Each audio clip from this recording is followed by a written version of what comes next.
Hi అండి. So మీరు ఈ ఛానల్ని ఫస్ట్ టైం చూస్తున్నట్లయితే ఇమ్మీడియట్గా సబ్స్క్రైబ్ చేసుకోండి.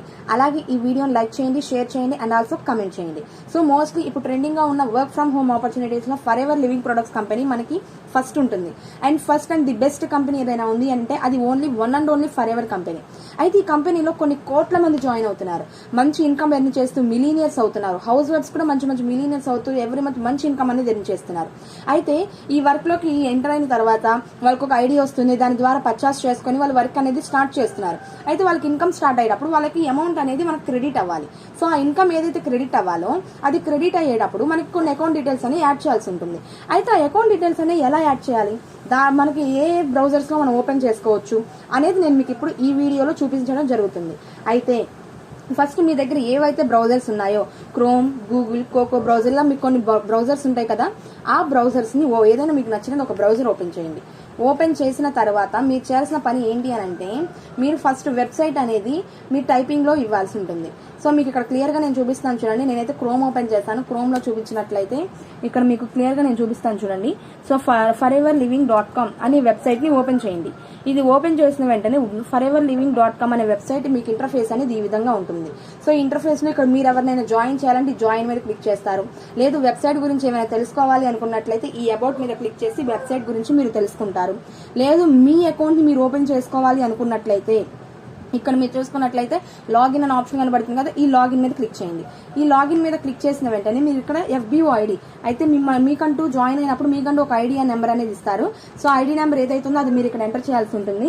సో ఐడి నెంబర్ అనేది తప్పు ఎంటర్ చేయకుండా కరెక్ట్ గా చూస్ చేసుకొని మరి ఐడి నెంబర్ని 1-2 సార్లు చెక్ చేసుకొని మీరు ఆ ఐడి నెంబర్ని ఎంటర్ చేయండి. సో అది మీకు ఎలా ఎంటర్ చేయాలో కూడా మీకు ఇక్కడ క్లియర్ గా చూపించడం జరుగుతుంది. సో ఇది ఐడి నెంబర్ ఎంటర్ చేసిన తర్వాత మీకు ఒక పాస్వర్డ్ కూడా ఉంటుంది. ఆ పాస్వర్డ్ మీకు కనుక తెలియకపోతే మీ సీనియర్ మిమ్మల్ని ఎవరైతే జాయిన్ చేశారో వాళ్ళని ఒకసారి కాంటాక్ట్ అయినట్లయితే వాళ్ళు మీకు ఆ పాస్వర్డ్ కూడా మీకు క్లియర్ గా చెప్తారు. సో ఆ పాస్వర్డ్ ఎంటర్ చేసినది ఇక్కడ మీకు లాగిన్ అనే ఆప్షన్ కనపడుతుంది కదా, ఈ లాగిన్ మీద క్లిక్ చేయండి. క్లిక్ చేసిన వెంటనే మీకు లాగిన్ అయిన తర్వాత దాని యొక్క foreverliving.com అనే వెబ్సైట్ యొక్క ఇంటర్ఫేస్ అనేది మీకు ఎలా ఉంటుంది అనేది ఇక్కడ మీకు క్లియర్ గా కనపడుతుంది. సో మీరు లాగిన్ అయిన తర్వాత దాని యొక్క ఇంటర్ఫేస్ అనేది మీకు ఈ విధంగా ఉంటుంది. సో నార్మల్ గా ఇక్కడ మీరు చూసుకున్నట్లయితే ఇక్కడ మీరు తండా లింగమ్మ అనే పర్సన్ నేను ఇక్కడ అకౌంట్ డీటెయిల్స్ అనేది అప్డేట్ చేస్తున్నాను. ఇక్కడ మీరు చూసుకున్నట్లయితే ఇది క్లిక్ చేసిన వెంటనే మై అకౌంట్ అండ్ లాగౌట్ అని కనబడుతుంది కదా, మై అకౌంట్ ని క్లిక్ చేయండి.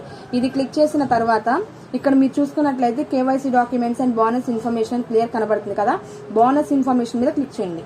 బోనస్ ఇన్ఫర్మేషన్ క్లిక్ చేసిన తర్వాత ఇక్కడ వాళ్ళ అకౌంట్ డీటెయిల్స్ ఏవైతే ఉన్నాయో వాటిని మీరు ఇక్కడ సేవ్ చేయాల్సి ఉంటుంది. సో అది నేను మీకు క్లియర్ గా చూపిస్తాను చూడండి. ఇక్కడ మీరు చూసుకున్నట్లయితే ఫస్ట్ బ్యాంక్ నేమ్ అడుగుతుంది. సో ఇక్కడ బ్యాంక్ నేమ్ మీద ఏదైతే ఉందో అన్ని కూడా క్యాపిటల్ లెటర్స్ లోనే ఎంటర్ చేయండి. సో బ్యాంక్ నేమ్ ఏదైతే ఉందో అది మీరు క్లియర్ గా అప్లోడ్ చేయాల్సి ఉంటుంది. సో ఇక్కడ మీరు చూసుకున్నట్లయితే ఇక్కడ నేను క్లియర్ గా అప్లోడ్ చేస్తాను, మీరు చూడండి. సో బ్యాంక్ ఆఫ్ బరోడా అని అప్లోడ్ చేశాను. అలాగే బ్రాంచ్ నేమ్ అంటే ఈ బ్యాంక్ అనేది ఎక్కడ ఉంది అనేది ఇక్కడ మిమ్మల్ని క్లియర్ గా అడుగుతుంది. సో అది కూడా మీరు క్లియర్ గా ఎంటర్ చేయండి. మీరు రాంగ్ ఎంటర్ చేయొద్దు. ఒకవేళ రాంగ్ ఎంటర్ చేస్తే మీకు ఇన్కమ్ అనేది రాదు. సో అది కూడా మీరు చూస్ చేసుకోండి. సో అది చూస్ చేసుకున్న తర్వాత ఇక్కడ మీకు అది వాళ్ళు ఏదైతే ఇచ్చారో అది మాత్రం క్లియర్ గా ఎంటర్ చేయాల్సి ఉంటుంది. అలాగే బ్యాంక్ అకౌంట్ నెంబర్ అనేది మీరు ఎంటర్ చేయాల్సి ఉంటుంది. సో బ్యాంక్ అకౌంట్ నెంబర్ ఏదైతే ఉందో అది మీరు క్లియర్ గా అకౌంట్ నెంబర్ చూసుకోండి. అకౌంట్ నెంబర్ చూసుకున్నట్లయితే అది కూడా మీరు తప్పు లేకుండా మీరు చాలా క్లియర్ గా చూసుకుంటూ నిదానంగా ఎంటర్ చేయండి. తప్పు పడింది అంటే మీకు ఇన్కమ్ అనేది రాదు. సో మరలా మీరు కరెక్ట్ డీటెయిల్స్ అన్ని ఎంటర్ చేసే వరకు కూడా మీకు ఆ అకౌంట్ డీటెయిల్స్ అన్ని కరెక్ట్ గా ఎంటర్ చేసే వరకు కూడా మీకు ఆ ఇన్కమ్ అనేది రాదు.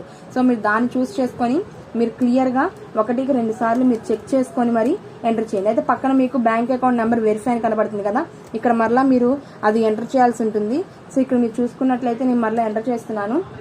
సో మీకు ఏదైతే ఎంటర్ అవుతుంది, ఏదైతే మీ దగ్గర నెంబర్ ఉందో ఆ అకౌంట్ నెంబర్ని 1-2 సార్లు చెక్ చేసుకొని మరి ఎంటర్ చేయండి.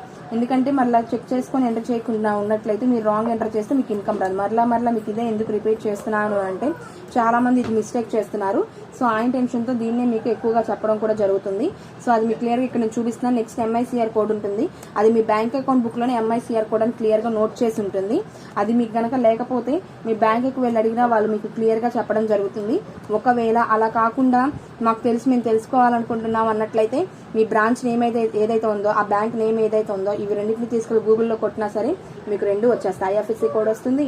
అగైన్ మీకు IFSC కోడ్తో పాటుగా మీకు ఈ MICR కోడ్ కూడా వస్తుంది. సో అన్ని మీరు ఒకసారి తీసుకోవచ్చు.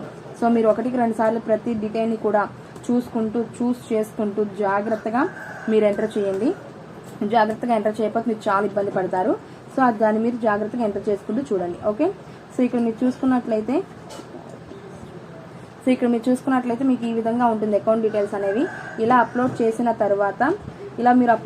తర్వాత మీరు చూసుకున్నట్లయితే మీకు అకౌంట్ డీటెయిల్స్ అనేవి అప్డేట్ అయిపోయాయి. సో ఇక్కడ మీరు కిందకి స్క్రోల్ చేసినట్లయితే ఇక్కడ మిమ్మల్ని అప్లోడ్ డాక్యుమెంట్ అని అడుగుతుంది. డాక్యుమెంట్ ఒకటి, అలాగే పాన్ కార్డ్ ఒకటి అడుగుతుంది. సో ఇవి రెండింటిని మీరు అప్లోడ్ చేయాల్సి ఉంటుంది. ఇక్కడ డాక్యుమెంట్ ఏదైతే ఉందో వాళ్ళ అకౌంట్ బుక్ ఒకటి ఉంటుంది. సో దాన్ని మీరు ఎంటర్ చేయండి. ఇక్కడ మీరు ఫస్ట్ ఏం చేస్తారంటే మీ దగ్గర కనుక అకౌంట్ డీటెయిల్స్ ఉన్నట్లయితే ఓకే, లేకపోతే దాన్ని మీరు వాట్సాప్లోకి వెళ్ళి ఒకసారి ఆ ఫోటోను ఒకసారి చూస్ చేసుకోండి. చూస్ చేసుకున్నట్లయితే ఇక్కడ మీకు క్లియర్గా చూపించడం జరుగుతుంది. సో ఇక్కడ మీకు ఆ ఫోటో ఏదైతే ఉందో దాన్ని మీరు ఒకసారి మీ గ్యాలరీలోకి సేవ్ చేసుకోండి. అది సేవ్ చేసుకోకపోతే మీరు చాలా ఇబ్బంది పడతారు. అందుకని నేను మీకు క్లియర్గా చూపిస్తున్నాను ఇక్కడే ఎలా సేవ్ చేసుకోవాలో కూడా. అది నేను సేవ్ చేసుకున్న తర్వాత ఇప్పుడు నేను దాన్ని ఏ విధంగా అప్లోడ్ చేస్తాను అనేది కూడా మీకు ఇక్కడ క్లియర్గా నేను చూపిస్తున్నాను. అప్లోడ్ డాక్యుమెంట్ మీద క్లిక్ చేసి లోకల్ స్టోరేజ్ మీద క్లిక్ చేయండి. క్లిక్ చేసిన వెంటనే ఇక్కడ మీరు ఏదైతే మీ గ్యాలరీ అనేది ఓపెన్ అవుతుంది. ఆ గ్యాలరీలో మీరు అక్కడ ఏదైతే పిక్ సేవ్ చేశారో ఆ పిక్ని మీరు ఇక్కడ సేవ్ చేసుకొని అప్లోడ్ చేయండి. ఈ విధంగా మీరు అకౌంట్ డీటెయిల్స్ అన్ని అప్లోడ్ చేసిన తర్వాత ఇక్కడ మీరు పైకి స్క్రోల్ చేసినట్లయితే ఇక్కడ మీకు క్లియర్గా కనపడుతుంది. ఒకసారి మళ్ళీ ఏవైతే డీటెయిల్స్ పెడుతున్నారో ఆ డీటెయిల్స్ ఆ పర్సన్వేనా కాదా అనేది కూడా మీరు చెక్ చేసుకోవాల్సి ఉంటుంది. మళ్ళీ మీకు వేరే డీటెయిల్స్ మీరు అప్లోడ్ చేసినట్లయితే మీకు అవి యాడ్ అవ్వవు. సో మీరు దాన్ని కూడా దృష్టిలో పెట్టుకోవాల్సి ఉంటుంది. సో మీరు ఈ విధంగా అకౌంట్ డీటెయిల్స్ అప్లోడ్ చేయొచ్చు. సో ఇక్కడ మీరు సేవ్ అనే ఆప్షన్ ఉంటుంది. ఈ సేవ్ అనే ఆప్షన్ మీద మీరు క్లిక్ చేసినట్లయితే ఇక్కడ మీకు అకౌంట్ డీటెయిల్స్ అనేవి సేవ్ అయిపోతాయి. సో ఇక్కడ మీరు చూసినట్లయితే బోనస్ ఇన్ఫర్మేషన్ అప్డేటెడ్ సక్సెస్ఫుల్లీ అని వచ్చింది కదా. ఇక్కడ కొంచెం మీరు పైకి స్క్రోల్ చేసినట్లయితే 7 days kindly enter your complete bank details are uploaded with in 7 to 10 days kindly check your email or for confirmation. అంటే ఈ అకౌంట్ డీటెయిల్స్ అనేవి అప్డేట్ అయ్యాయా లేదని వారం నుంచి 10 రోజుల లోపు మీ మెయిల్కి ఒక మెయిల్ అనేది వస్తుంది. ఆ మెయిల్ ద్వారా మీకు అకౌంట్ డీటెయిల్స్ అప్డేట్ అయ్యాయా లేదని మీకు చెక్ చేసి చెప్తారు. సో ఈ వీడియో మీకు కనుక యూజ్ అయినట్లయితే, మీకు కనుక నచ్చినట్లయితే ఇమీడియట్గా లైక్ చేయండి, షేర్ చేయండి అండ్ ఆల్సో కామెంట్ చేయండి. సో ఈ ఛానల్ మాత్రం సబ్స్క్రైబ్ చేయడం మాత్రం మర్చిపోవద్దు. Thank you.